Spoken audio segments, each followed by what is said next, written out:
নমস্কার, ৫টা ৫ নিয়ে আমি অতনু রয়েছে আপনার সঙ্গে। আবহাওয়ার খবরে নজর রাখতে হবে, কারণ গরম চড়ছে। তো শুরুতেই আবহাওয়ার খবর দেওয়া যাক, কারণ হাওয়া অফিসের পূর্বাভাস যদি মানতে হয় তাহলে মেনে নিতেই হবে। আজ রাতেই কলকাতায় বৃষ্টির সম্ভাবনা।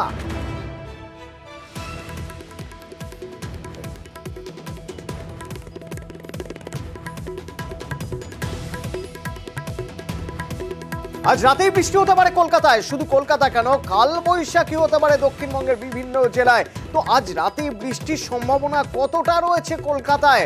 আর যদি বৃষ্টি হয়েও থাকে তাহলে তারপরে আবহাওয়া কতক্ষণ মনোরম থাকবে? বিশ্বজিৎ প্রতিনিধি আমার সঙ্গে রয়েছেন। বিশ্বজিৎ, কি খবর রয়েছে?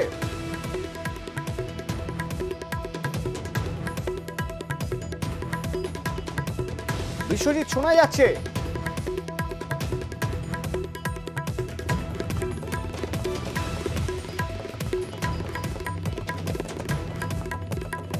নয় জেলা, দক্ষিণবঙ্গের 9 জেলায় কালবৈশাখীর সতর্কতা রয়েছে।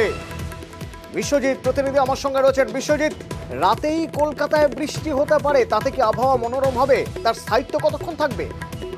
দেখো, আজ ছিটেফোঁটা বৃষ্টি হওয়ার সম্ভাবনা রয়েছে, হালকা বৃষ্টি, হালকা ঝড়ের সম্ভাবনা রয়েছে। তবে সেই সম্ভাবনা খুব বেশি যে এমনটা নয়। তবে সন্ধ্যের পর এই বৃষ্টি মেঘপুঞ্জ তৈরি হয়ে বজ্রগর্ভ মেঘ থেকে বৃষ্টি হতে পারে।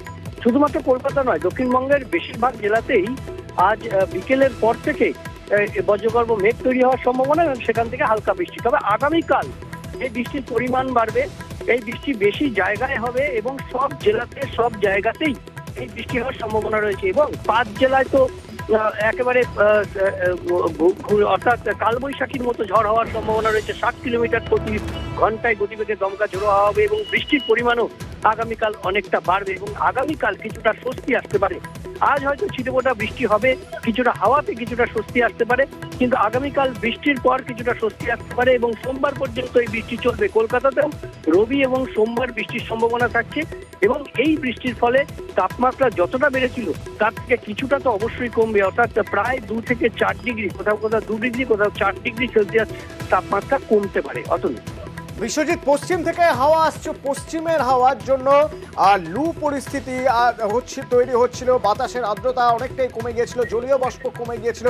এখন কি সেই হাওয়া আসা বন্ধ হয়ে গেছে, বা ইয়েতে বঙ্গোপসাগর থেকে কি জলীয় বাষ্প তাহলে ঢুকছে বলা যেতে পারে? এই যে বৃষ্টির সম্ভাবনার কথা বলছো।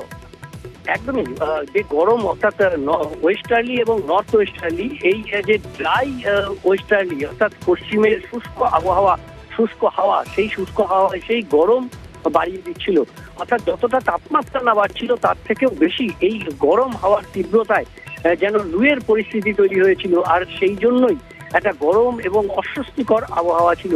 ইতিমধ্যেই একটি বাংলাদেশে একটি ঘূর্ণাবর্ত তৈরি হয়েছে এবং বিহার থেকে একটি অক্ষরেখা তৈরি হবে, সেটি বঙ্গোপসাগর পর্যন্ত। তার টানে প্রচুর জলীয় বাষ্প ঢুকবে আর জলীয় বাষ্প ঢুকেই বজ্রগর্ভ মেঘ তৈরি হবে এবং আজ সন্ধ্যের পর এরকম মেঘ পুঞ্জ বিভিন্ন জায়গায় তৈরি হতে পারে। আগামীকাল দক্ষিণবঙ্গ জুড়েই এরকম বজ্রগর্ভ মেঘ তৈরি হবে এবং বৃষ্টির পরিমাণ বাড়বে, ঝোড়ো হাওয়ার পরিমাণ বাড়বে, কোথাও কোথাও আবার বজ্রপাতের আশঙ্কাও থেকে যাচ্ছে। অতনু, ধন্যবাদ।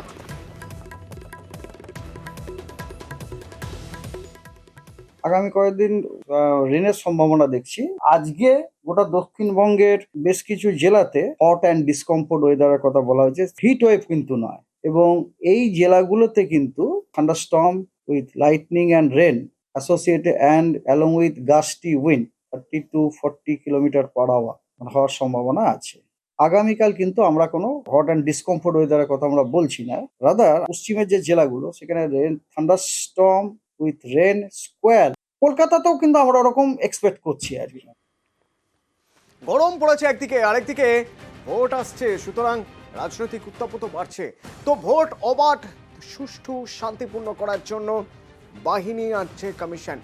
আরো বাহিনী আসছে, আগামীকাল আরো বাহিনী আসবে। কত পরিমাণ আসবে, কমিশন কি বলছেন? আমার সঙ্গে মৈত্রী রয়েছে। মৈত্রী, কি জানতে পারছি আমরা কমিশন সূত্রে?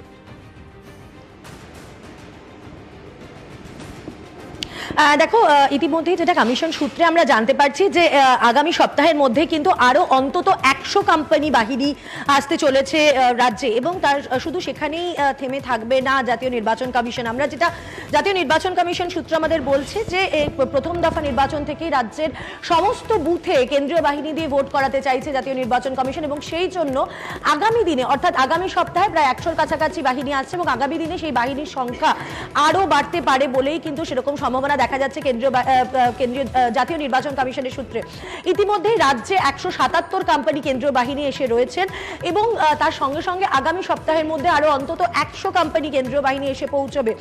প্রথম দফার নির্বাচনে মোট বুথ সেই সংখ্যা রয়েছে 5814টি, এবং সেখানে যদি 100% কেন্দ্রীয় বাহিনী দিতে হয় তাহলে অন্ততপক্ষে 300 কোম্পানি কেন্দ্রীয় বাহিনীর প্রয়োজন পড়বে। 300 থেকে 350 কোম্পানির কাছাকাছি কেন্দ্রীয় বাহিনীর প্রয়োজন পড়বে রাজ্যে প্রথম দফা নির্বাচনে 100% কেন্দ্রীয় বাহিনীর উপস্থিতি, এবং তাদেরকে দিয়ে এরিয়া ডমিনেশন এবং পেট্রোলিং এর কাজ এবং কিউআরটি টিমে তাদেরকে ব্যবহার করার জন্য।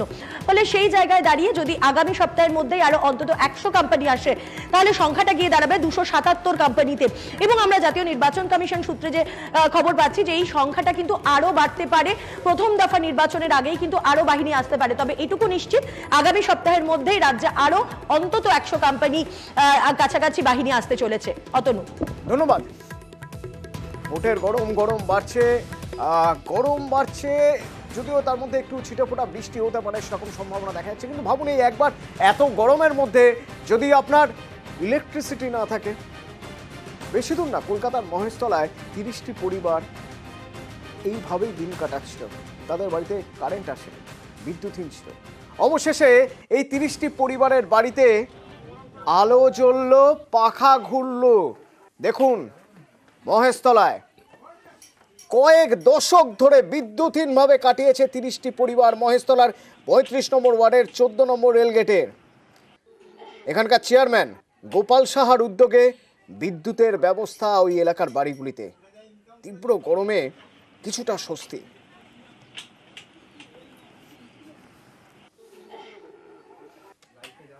বাড়িতে কারেন্ট এসছে? হ্যাঁ, আমাদের কারেন্ট এসছে। নিজস্ব মিটার। এতদিন ছিল না, এতদিন ছিল না। এই 50 বছর ধরে এই আমাদের বাড়িতে এই প্রথম এলো। এই প্রথম।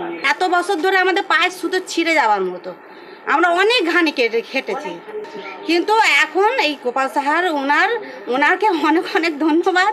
ওনার জন্য কারেন্টও এসছে, ওনার জন্য কলও ঢুকছে, ওনার জন্য রাস্তাও হচ্ছে। হ্যাঁ, ওনার জন্য অনেক অনেক ওনাকে ধন্যবাদ। এদের একটু প্রবলেম ছিল, মানে কেবিলটা ফেলানো একটু সমস্যা ছিল। আমাদের সাংসদ সেই ব্যবস্থা করে দিয়েছে। লাইনটা আজকে যথারীতি ওরা তাদের বাড়িতে লাইনটা ঢুকছে এবং তারা খুব খুশি। সকাল থেকে আমরা আপনাদের ভূপতিনগরের খবর দিয়েছি, যেখানে কেন্দ্রীয় এজেন্সি আক্রান্ত হওয়ার অভিযোগ। সেই ভূপতিনগরে আগামীকাল যাচ্ছে তৃণমূলের প্রতিনিধি দল। এই ব্রেকিং নিউজ নিয়ে ফিরবো বিরতির পর, সঙ্গে থাকুন।